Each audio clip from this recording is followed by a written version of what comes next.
everything is code. Everything is code in the sense that hackers mean when they say they write code. This realization that everything is code, and code moving on many levels, is more primary than the perception, for example, that things are made of space, time, matter, and energy. That's one level below code.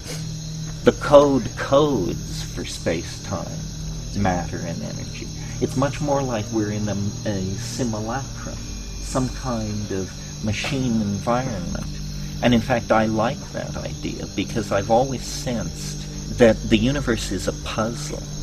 Life is a problem to be solved. It's a conundrum. It's not what it appears to be. There are doors, there are locks and keys, there are levels, and if you get it right, somehow it will give way to something extremely unexpected.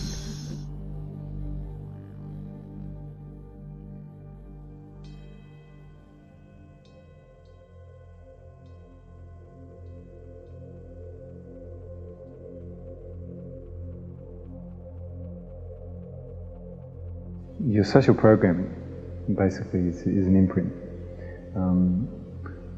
Instead of saying good or bad, it's basically which perception do you lean towards.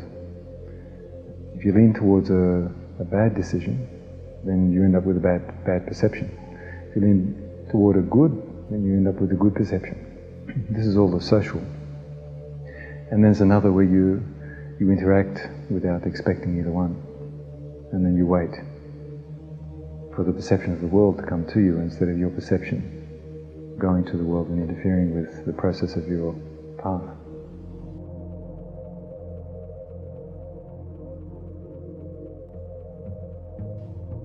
Everything that I have decided and defined about myself personally and everything outside of me is a story. It's a total story.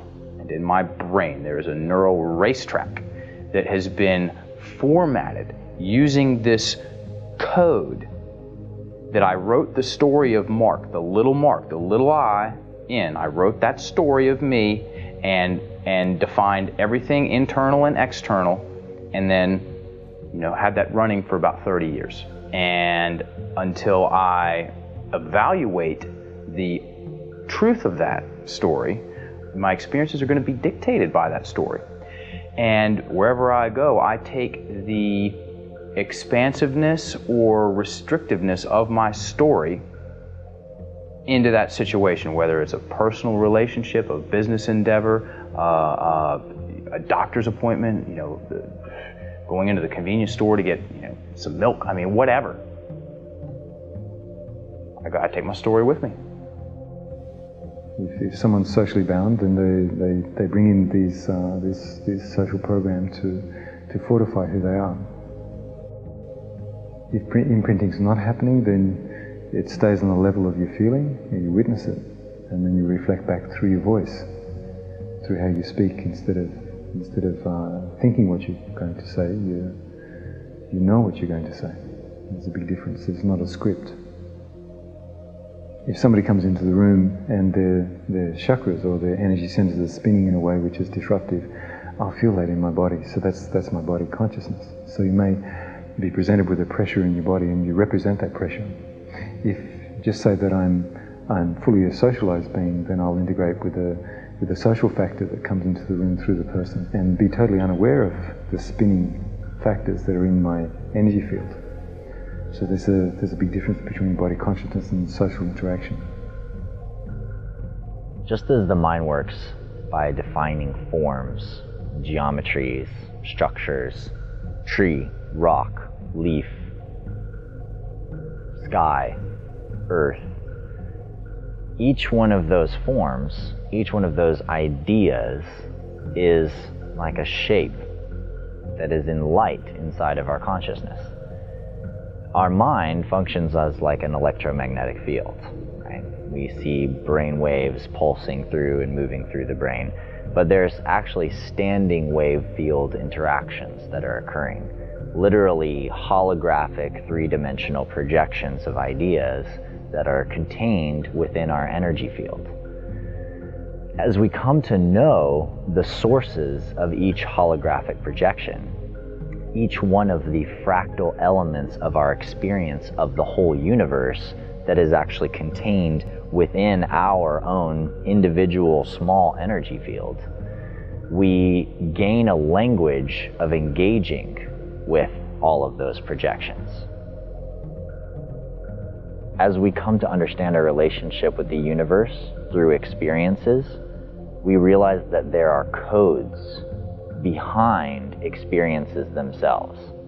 There are literally root geometries and root structures of just pure color and light energy and form that actually inside them can contain huge libraries of experience. In other words, you might just see a six-pointed star, but that six-pointed star can transmit to you a huge library of emotional experience that you may have had. We may just see a geometry pop into our mind, and then all of a sudden, boom, there's this whole stream of consciousness and knowledge and understanding that comes with it, like a sigil. It becomes recognized as a language when we start to create things or start to transmit ideas using those projections that we have inside of our consciousness. The ability for us to focus on a single clear idea and hold that single clear idea and detail that single clear idea becomes literally our capacity level to manifest something very, very, very specifically. The more clearly you can see the house that you want in your mind, and the more detailed all of its elements, the more of those details will actually come into the manifestation when you make it happen.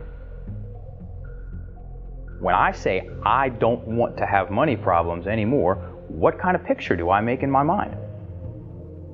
Me having what? Money problems, which is going to microdose my energy with whatever vibration I consider having a money problem to be, which is going to help me manifest more what? More money problems. For everybody out there who knows what a vision board is, how many people that have made a vision board have put what they don't want on their vision board? I'm still waiting to meet somebody.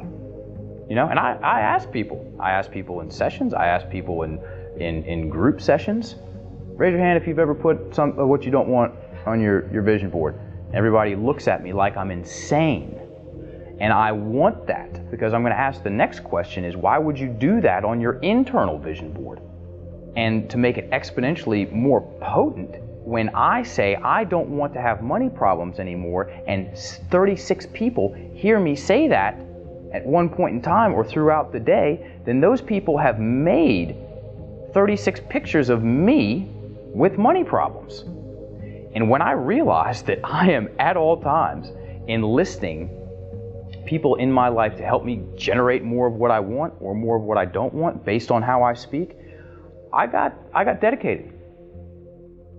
I lived in a community that revolved around a fasting and detox facility. I worked there, and there were fantastic thinkers, great motivational individuals coming through with all kinds of gadgets and gizmos and detoxes and ways of healing this thing and that thing and the other thing. And one thing that I saw that always delivered the goods at a very high level was living in truth. Okay, well, great. Well, how do I speak that way? Do I want to speak about, what my dad didn't do? Is that being truthful? What he didn't do? Why would I make pictures of what my dad didn't do and then piss myself off about it and then blame him? Same thing goes for a kid. Don't fall down and hurt your knee. Or don't talk back to me. Don't be late for school. And every time I say that, they're going to make a picture of them being late for school. And so did I, and I irritate myself, and then I emotionally dump all over that little kid, after I've helped him make the picture of what I don't want him to do, and I think it's his fault, then there's soft language. And this is the cherry on the icing on the cake. By removing soft language, it demands ownership of whatever that I am observing, whether it's some shadow aspect of myself, or a talent, or an opportunity, or whatever. Because the truth slips out through maybes and possiblies, and maybe I'm still angry at my dad. I can think that thought for a long time and pretty much stay in that maybe-ish kind of energy. By taking the soft language out, I am the owner of that in a way, as opposed to it owning me. And just as far as my professional practice goes, I'd say minimum 98% of the time that someone's using soft language to describe something, they take the soft language out and it's the truth. Yeah. And what that comes from, one of the things that comes from is fear of having a strong position. What if I want to make sure everybody feels okay? Okay? And I said it in the seminar, same thing. If I play small to protect someone else's smallness, we both lose. Okay? So somebody's got to get on with it sooner or later. The voice that is incessantly inside your mind doesn't bubble up. It's just there. What bubbles up is the emotions, because your inner seer wants to speak. It wants to tell the truth, but it's been trained to be covert. So you don't want to be caught, you don't want to be embarrassed, you don't want to be put in a position that you're going to have to face your own emotions. So that's why it bubbles up. When I'm speaking, my heart doesn't think, it just says. Once you go to your mind, you lose your heart. And many people bring their mind into the heart space as their confusion. Then your mind and your heart are caught in the same dilemma. You do need your thoughts to plan what you're going to do. You make your plans, but once you make your plans, or you teach somebody in your business to do what they need to do, it becomes a routine. So then it's easy to turn it off. Having creative realizations and putting your energy into what you really love is more powerful than thoughts. So when you just listen to your own voice as you speak, and you don't think about it, then there's only the truth of the moment, and then you begin to learn about the truth of your moments, instead of living the scripted moment which you're trying to organize to define yourself. There was a point in our childhood where we were forced not to be silent, not to be truthful, not to be absolutely forthcoming. And once that happened, then the child starts to speak to themselves and starts to mimic the program which is given to them, instead of you know how children are, they're very straightforward, tell you what they see, and then they're punished to the point where they don't want to tell you what they're seeing anymore, so they make a promise to themselves that they just don't want to see it anymore because it's too painful. Their truth is too painful, their heart is too painful. So then they go to the social program, and everybody's happy about being programmed, and you get forced into a very, very strange corner that you can't get out of.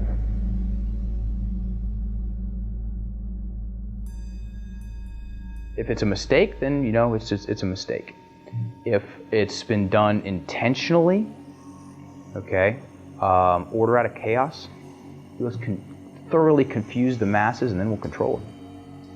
And if somebody or a group of somebodies got together and they thought up a code, a language that would completely and utterly disempower people, confuse them to no end, and to get them to make a bunch of pictures of what they don't want, which will further pollute their energy field and over time really trash their physical body, then they nailed it. They totally nailed it. My Ayurvedic doctor used to say that the English language, to use the way it is by the common person, is a slave language. And now I get it, because it turns us into internal prisoners. Internal prisoners. And that's the sneakiest sort, because I look like I'm free. Especially to the ego mindset that only knows that single position, because that single position has only run one kind of code. We have gone sick by following a path of untrammeled rationalism, male dominance, attention to the visible surface of things, practicality, bottom lineism. We have gone very, very sick. And the body politic, like any body, when it feels itself to be sick, it begins to produce antibodies or strategies for overcoming the condition of dis-ease. And the 20th century is an enormous effort at self-healing. The society is trying to cure itself by an archaic revival, by a reversion to archaic values. And when you tease apart these archaic impulses, at the very center of all these impulses is the desire to return to a world of magical empowerment of feeling. That's what the world is. The world is not an unsolved problem for scientists or sociologists. The world is a living mystery. Our birth, our death, our being in the moment. These are mysteries. They are doorways opening on to unimaginable vistas of self-exploration, empowerment, and hope.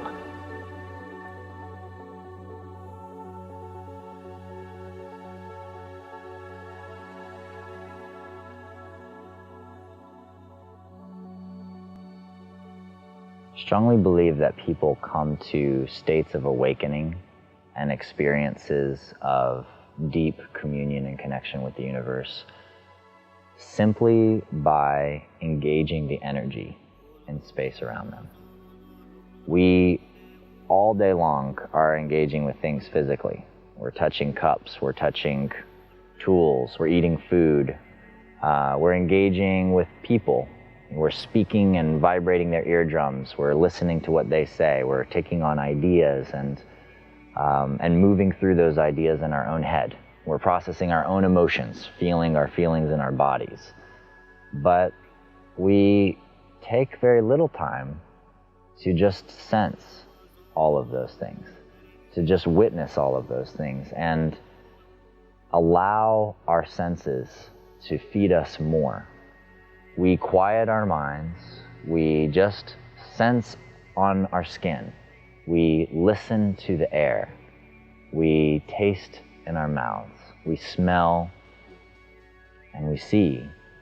And when we stop condensing those things, we stop trapping them in thoughts and names and treating them as objects that we can touch, but instead just feel what's there, then all of a sudden we gain the benefit of all of this additional information that is inside of everything. The tree suddenly shows you its patterns. The sun coming through suddenly shines into fractals and you can see rainbows in the curves between the leaves. The bark itself takes on faces and ancient wisdom structures. The rocks begin to show you patterns of mountains and ages of time. And all of that is in everything all the time. It's in every person we look at, it's in the world around us, but it's when we begin to really allow ourselves to relax into the moment and really receive what the moment has to offer, that suddenly a whole universe opens up. A whole world opens up for us to explore and discover. And it opens because we become energetically connected. We suddenly feel the radiance from the trees and let it penetrate us. We suddenly feel the tone of the rock and let it penetrate us. We allow in the energy that's flowing all around us, and through that allowing, we sense the field, and the field extends through everything. And everything has this energetic fabric that's the universal tapestry, and all of the mystics, talk to the cosmos as much as they, talk to the stones. And the land gives us so many gifts if we slow down enough to listen. And then some people go, I don't hear anything. What are you feeling inside of your body? It gives you access to a new insight that wasn't there before. You don't have to hear the voices of the trees.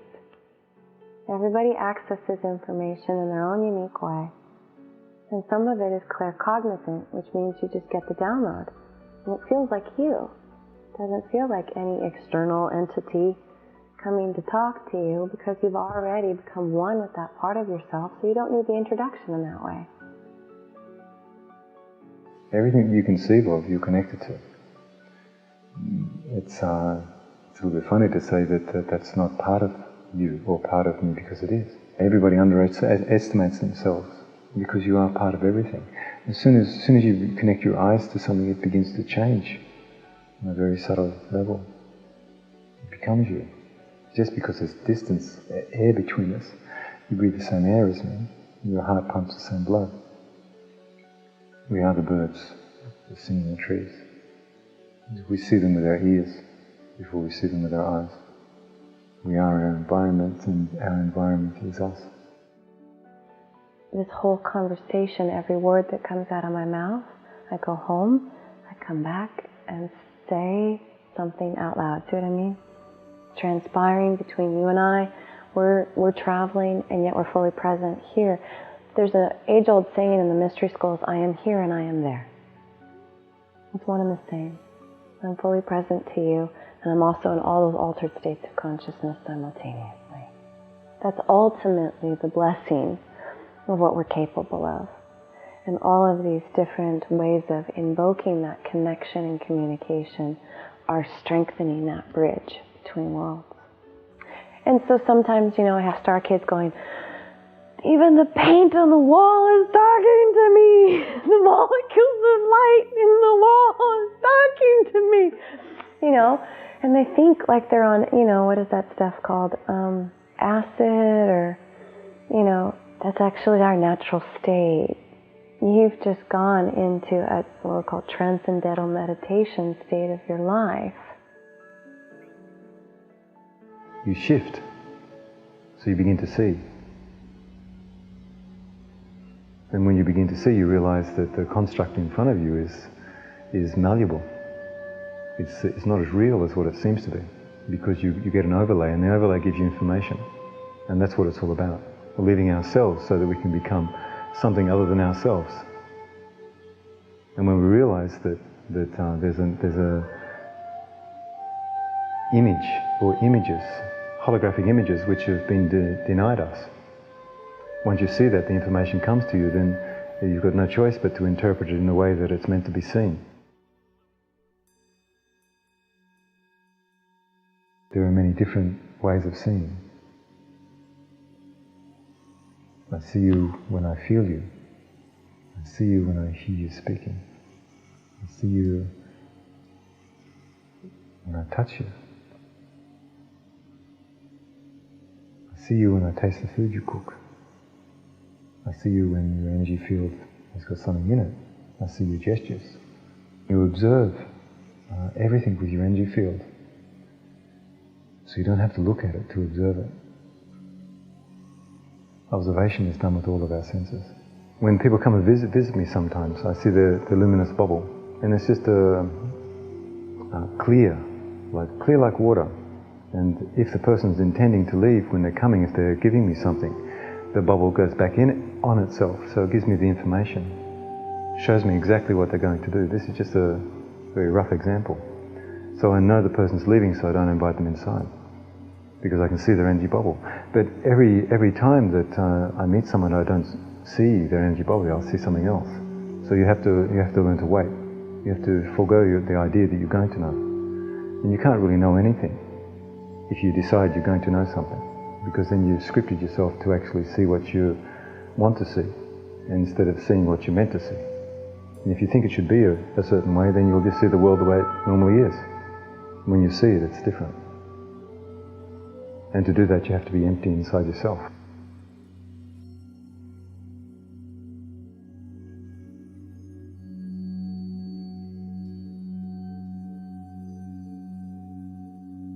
everybody has the possibility to be quiet, to be fully engaged in something which can't be engaged with. You know, it's a contradiction. Everybody has this possibility. You just have to wake up to it, to realize it. And the way you realize it is when you switch yourself off. Someone will sit down, they'll be inactive, but they'll be thinking to themselves, they'll be feeling, they'll be planning, they'll be regretting, doing all these social things, plotting and planning, doing what they have to do. Then there's complete silence.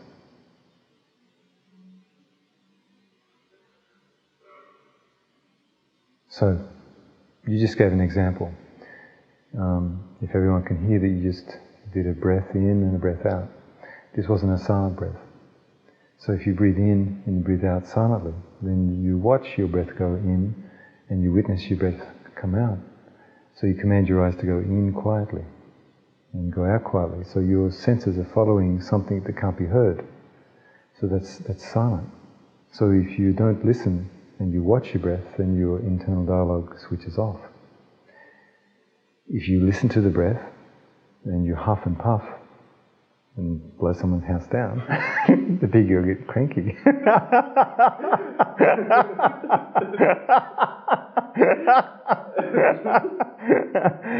If you listen to it, then it's just like having an internal dialogue.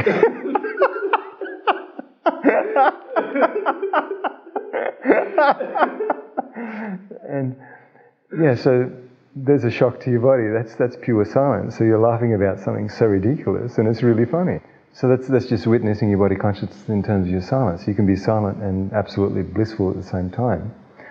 So then you're totally engaged in a level of feeling, and there's nothing else there. There's no thought but the joy of just being in the room. And can you feel it? What's in the air? Yeah. This is what we've all forgot. What's in the room at the moment.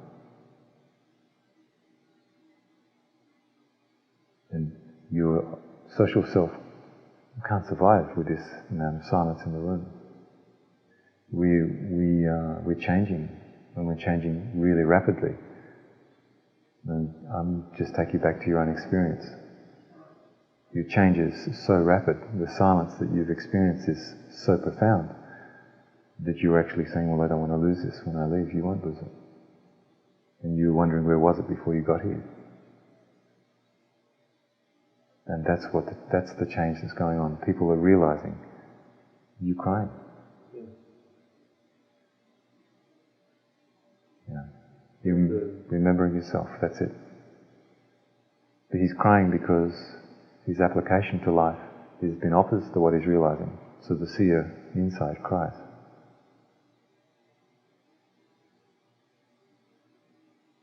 Not out of unhappiness, but because you're at the moment remembering yourself. And at the same time realizing that the way you lived has not really been who you really are. So when you discover yourself, it's quite often people cry. And that's what anava is. You ask the question, what's anava? To bring people to a threshold of silence so they can find themselves. Once you've found yourself, then your journey really begins. You don't have to be like I am. You have to be like you are. And your true power comes to the surface. And that's how you overcome your conundrums. Be yourself.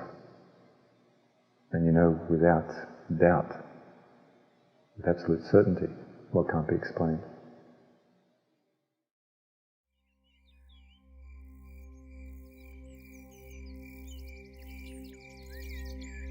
Nobody understands what is happening.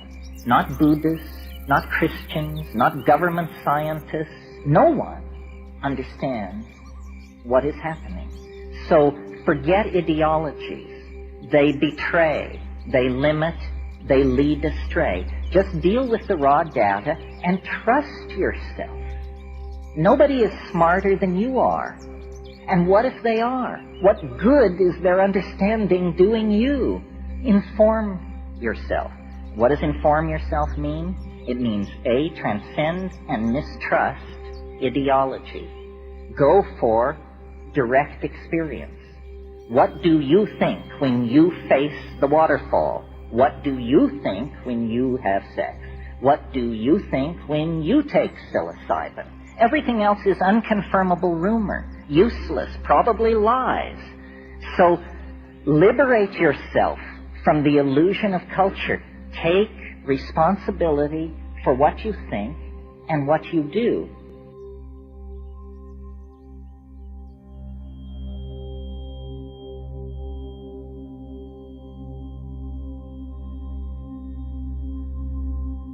And you begin to watch yourself. And as you watch yourself, you become aware of other people. And as you become aware of other people, you begin to be totally absorbed in what really needs to happen. When I look at you, I look into my heart at the same time. And as I look into my heart, I feel you while I see you. So you become me and I become you. You go back to the point where you feel vulnerable, and then you express yourself from that vulnerability by being of service to people and loving yourself through loving other people, and be silent and be non-violent. And then you honestly come to terms with your real self. How could we possibly take an action against another human being and not feel the impact of it? So all these questions of where does that split happen? When a being loses the connection to their source consciousness in their body, then they forget how to be in respect with their relations. And the greatest challenge here is the forgetting. And that the point was to bring tools and resources, initiations, what you call medicine, to help us remember who we are, who I am, who you are, so that those atrocities that have transpired for thousands of years can go out of style. You know, it's like, why would you ever take an action against yourself if you actually remembered that I am you in Lakesh? Just imagine Jesus is on the cross. And he says, "Oh my God, why do you forsake me?" These words have separated you from your own identity. You identify with the power beyond you instead of the power within you. So these words are crucial to create separation. And the idea that we're less than what we are, and something else has ultimate control over our destiny, this is not true. We have ultimate control over our destiny. We are our hearts. The Aramaic language has a different understanding to the way it's been interpreted. And even when it was interpreted into Aramaic, how do you know that's what was said? Now, just say he was on the cross, and instead of saying, "Oh my God, why do you forsake me? Oh my Father," didn't he really say, "Oh my beloved, why do you forsake me?" When he said, "Oh my beloved, why do you forsake me?" he was saying, "Oh my heart of hearts, the heart of another crucifies me. Why does another heart harm me? My heart is in with you, and your heart is within me. My heart of hearts. Oh my beloved, why do you forsake me? Oh my heart, why do you injure me?" That's the truth.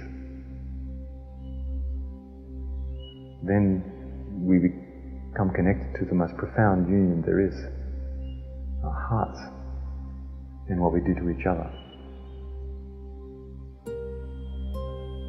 So when you crucify someone, or you crucified yourself, you understand that the heart of another is totally misunderstood, that you are inside of me and I am inside of you.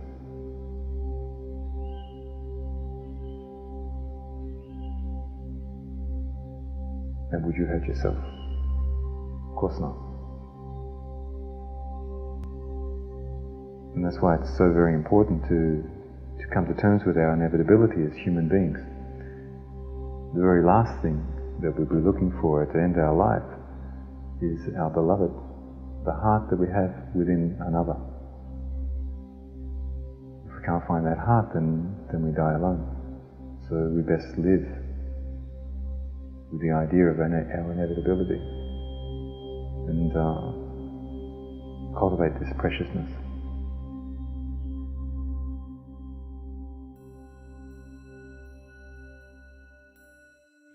The highlights of the journey to coming into the place where we're at now. I will not say the place where we're at now. I will say the place where we have been, and that we are learning how to shift from.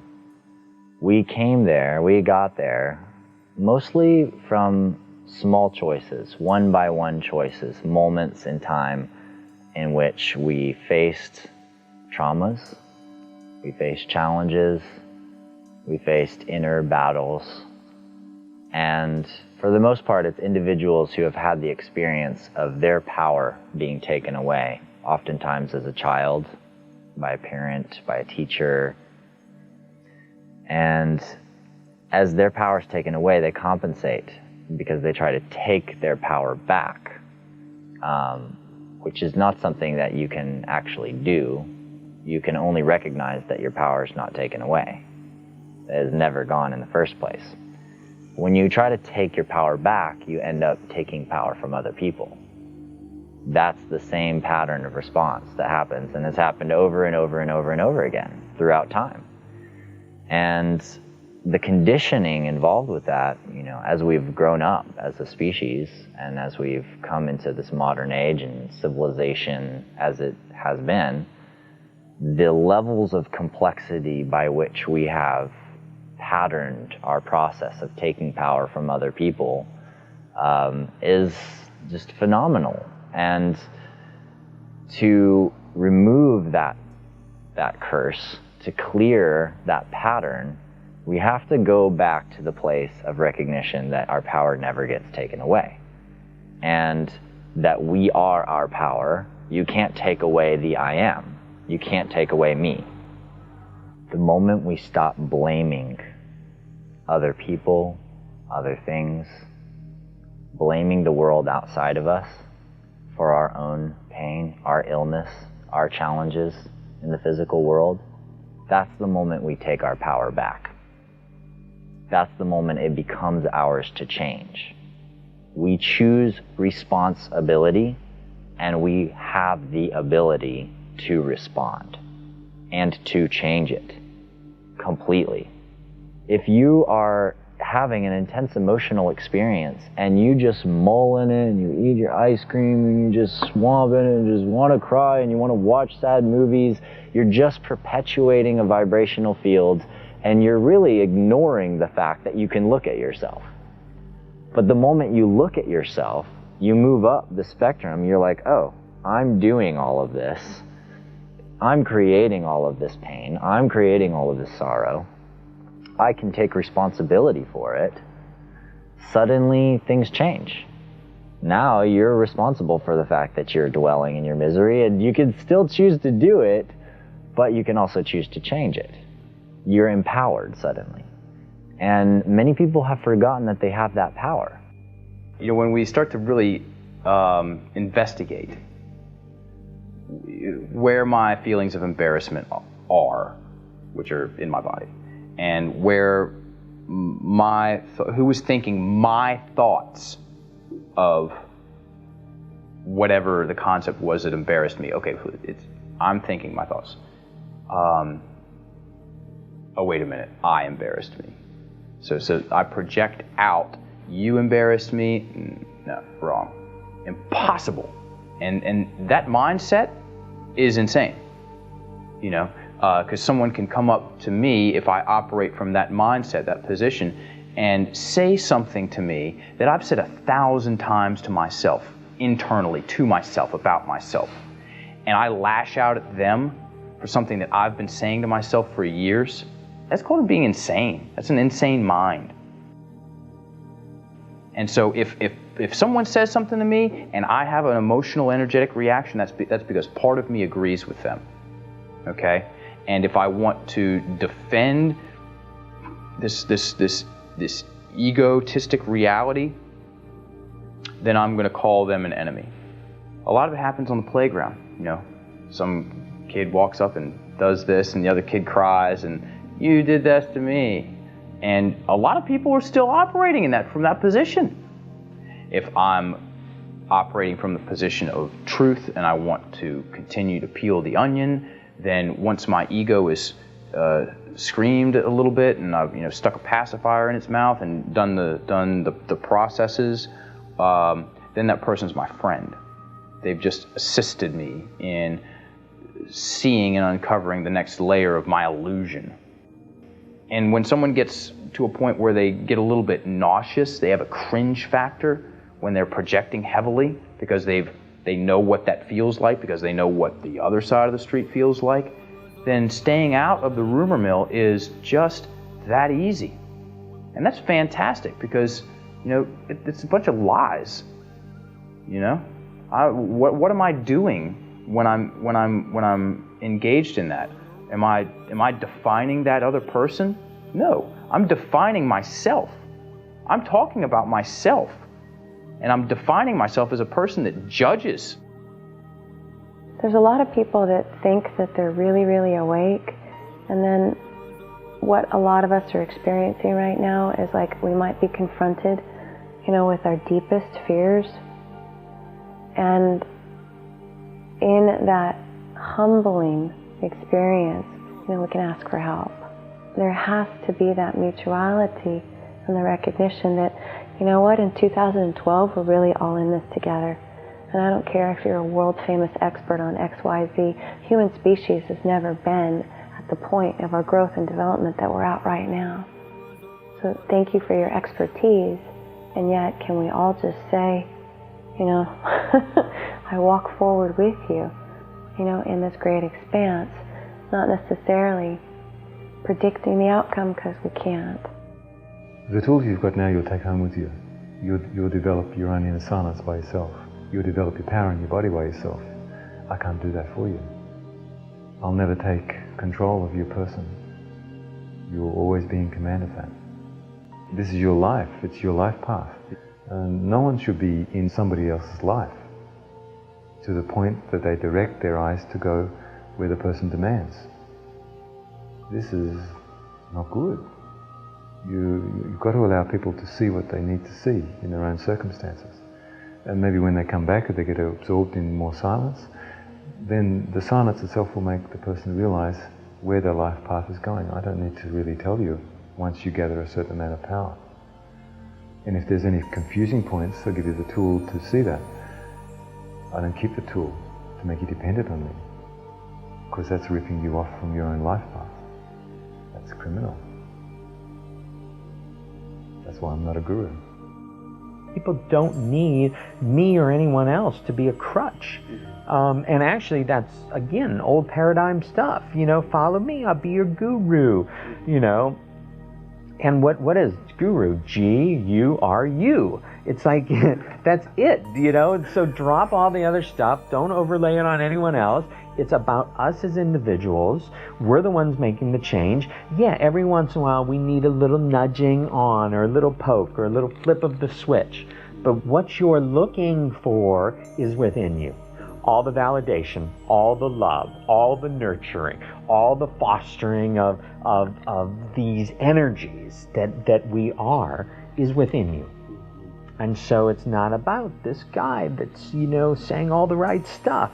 Take it, listen to it, own it for yourself, make it into your thing, make it work for you, whatever that means, and then share that energy. Anytime we're waiting for Jesus or the Galactic Federation or Pee Wee Herman, any of these to save us, then we're losing the ability to actually gain the real knowledge that those systems offer.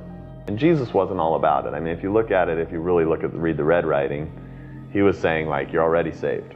Just do you believe you're saved? There you go. How's that feel? Good. Now go and do your work. And all of the great mystics have given this message that you're already saved, you're already here, so now get back to the business of living with the idea that you're saved. You take responsibility for your circumstances, and you can put your energy into that by taking responsibility and fully being empowered by what you do.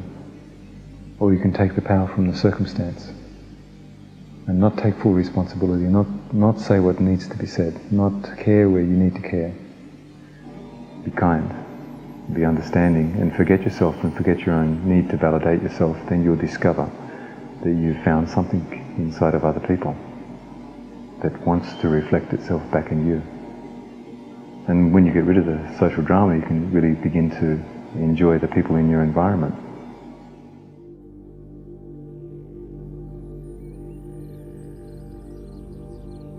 When someone gets clear about how they want to feel, that's the stepping stone. And the past is what it was. How you feel about the past is what you are now. Okay? And that position, that concept, that belief system, if I'm thinking back 20 years to something and I'm feeling now, then that's now. And so what do I want to do about the now? If I change how I feel about that now, we can change our definition about what that was and what we were back then and what those people were doing to us, which was actually what they were doing to themselves, and change our whole psychological position on it. Okay? And have a better story. Because this whole thing's a story. All of it. The whole thing. It's one big story. And if we're going to be in a big story like that, and we're writing the story as we go, then let's see how great of a story we can have. Our relationships aren't just, me and my significant other and my sacred union partner, or me and my family, or me and my friends, and me and acquaintances. It's me and my world. It's how I relate. Okay, so relationship is what is your relationship to your world, to your reality, to your experience. And so for us, it's all about looking inside and just really kind of stopping all the other stuff and saying, okay, what else is going on in there? And what are my belief systems? My belief systems are up here. They create my reality, validating my belief systems, taking us back to belief systems. You shift any little aspect of a belief system, your experience of reality is going to back up that belief system. So you all of a sudden shift from I'm not deserving to I am deserving. Everything's going to change. So whenever something happens that isn't validating for me, or validating in a negative way, or creates what I call a less than comfortable experience, which is a constriction or a, ooh, that was odd, whatever that is kind of experience, I want to spend some time in there, seeing where that comes from and what belief system is that. It all comes down to our personal relationship with reality. What we put out, we get back. It's all this balance. The whole monetary system, the political system, it's all based on that. And so as long as we're looking for an escape, then we will also be enslaved. You can't escape if you're not enslaved. And if we're looking for someone to save us, then we're going to prove that we need to be saved, that we're incapable of remedy on our own. When you return home and release the sphere of the rolling mirror, you come into clarity in yourself. And that clarity reveals to all of us what we are responsible for. And at different levels, we recognize the vast nature of that responsibility. Yet we still must choose, every moment, how much of that we're going to accept and how much of that we're going to choose not to be conscious of for now. I can choose not to be conscious or responsible for the temperature in the air right now. I can choose to not be conscious or responsible for the beating of my heart. I can choose not for the tree. I can choose not for the sun. I can choose not for the galaxy. I can choose not for all of humanity. And choose not to be responsible for all that humankind is going through. That is my choice. And I am given that choice. And that is free will. And it's beautiful. It's beautiful that I can choose to be small. But it is also beautiful when I choose to be large. And I begin to accept that this moment and this temperature and this tree and the sun and that all of the changes happening on the planet right now are happening in part because of me right now.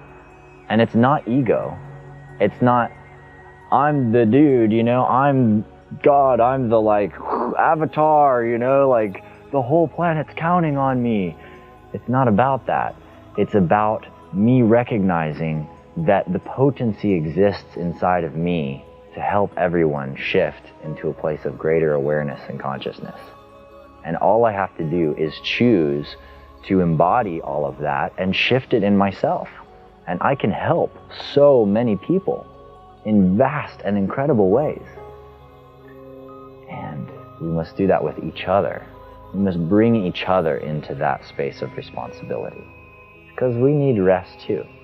We need time while we're on this physical plane to be unconscious, to let the awareness and the responsibility fade. In some spiritual traditions, they refer to impeccability as gnosis, direct knowing, not that which I believe, that which I have remembered and know in my heart of hearts. Impeccability is also embodiment. Now that I have this knowingness, now that I have this remembrance, in each and every moment, what is my choice of how I'm going to express this divine truth in my actions, in my choices, in my behaviors, and in my words. From the near-death experience perspective, it's called the life review. And you witness the impact of every choice and every decision that you've ever had. And knowing that what you create in that reflection is felt 100%, no gap whatsoever. The impeccability of the golden rule. You know, treating you with the respect and reverence that I would like to receive, and not having a gap in the registering. As I step into my heart and I set a pattern in play, and that pattern comes from loving benevolence. You feel elevated, you feel inspired, you feel enriched. And even if I took an action that challenged you, or pushed your buttons, if you could still feel that the purity of my intent was love, that at the root of every choice and decision, I was invested in your freedom and in your liberty and in your joy, as much as I was in my own, that I'm living in that impeccability of the unified field. So impeccability is linked to impact, because when you stop karma, there's no longer cause and effect, because you already get the impact. So then you don't put out a cause wave that would create something that isn't, aligned with the impeccability of your heart's truth. Now that's an extremely esoteric concept. However, make it simple. In this now moment, what is the chain reaction that my presence is creating in my immediate environment?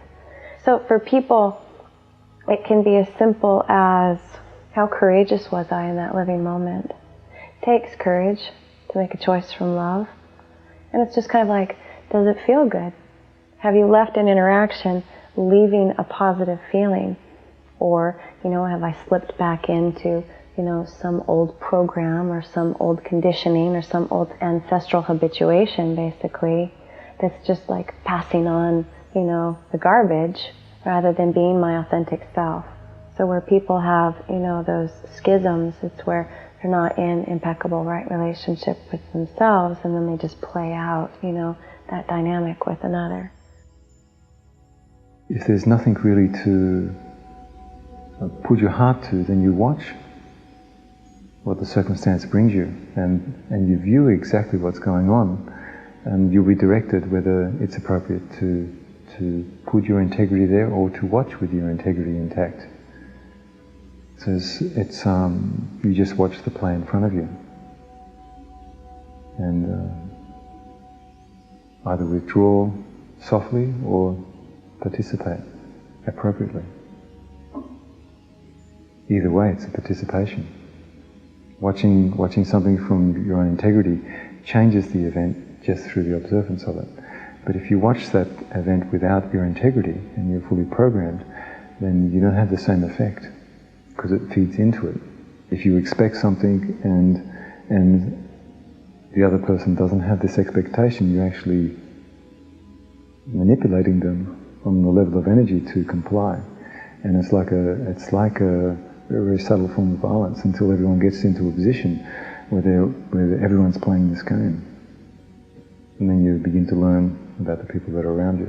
And there'll be some who'll give you without expectations, and there'll be someone who'll give to you with hidden expectations. And that's a form of violence because it's not forthcoming. It's doing everybody harm. There is a point where you can't tell and be transparent to someone that you know is really going to hurt you. But the people who really matter, you can start to be forthcoming with until it spreads to the point that there'll be a mass of people going to maybe someone that can't deal with the truth. They have to deal with it because there'll be a collective energy saying, well, don't do this because it's really not right for all of us. And then you begin to process what you really need to do, what's fundamentally right for the real circumstances, and not for the agenda behind the circumstances that have been set up. If you're transparent, you have a battle, a real battle. If you're not transparent, then you have another battle. You can have a battle to reinforce your social self, and this is what everybody's doing, or you can have a battle to undo everything that's socially being programmed so that you can live the moment that's right in front of you and express the truth and have the strength and courage to express the truth. If everyone made the decision to be transparent, then the real battle would be at foot. The reality of what really needs to be done, what really needs to be achieved. They're both battles, but the one's spinning the wheels in terms of personal growth and personal realizations. I mean, people can have personal growth and personal realizations in terms of manifesting something, but it's the manifestation of within that we really all need to have a close look at so that we can begin to heal ourselves and the planet through our personal interactions.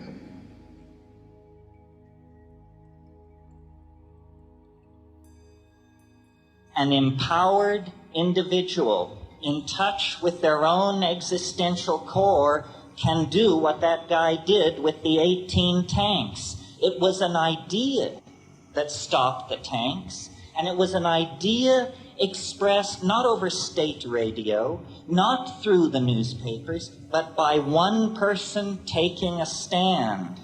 And this is what we all need to realize. We are responsible for ourselves, and we will set the agenda for the human future. We're not going to learn it from Der Spiegel, from Time magazine. It doesn't come like that. Direct experience, your opinion, your feelings, your sexuality is the only real thing in your universe. Don't transfer loyalty to ideology, to money, to party, to friends. All of these things are outside of the core of your reality, and centuries of programming have been laid on to all of us to take away the power of our own direct experience. They do not want people to take back their minds. And we're going to take back our minds soon. How can we go any other way? We've been doing it a little bit wrong. And this little bit wrong is having huge consequences. So you have to try and do it a little bit more right. And then your truth becomes apparent, and then there's less to say and more to do.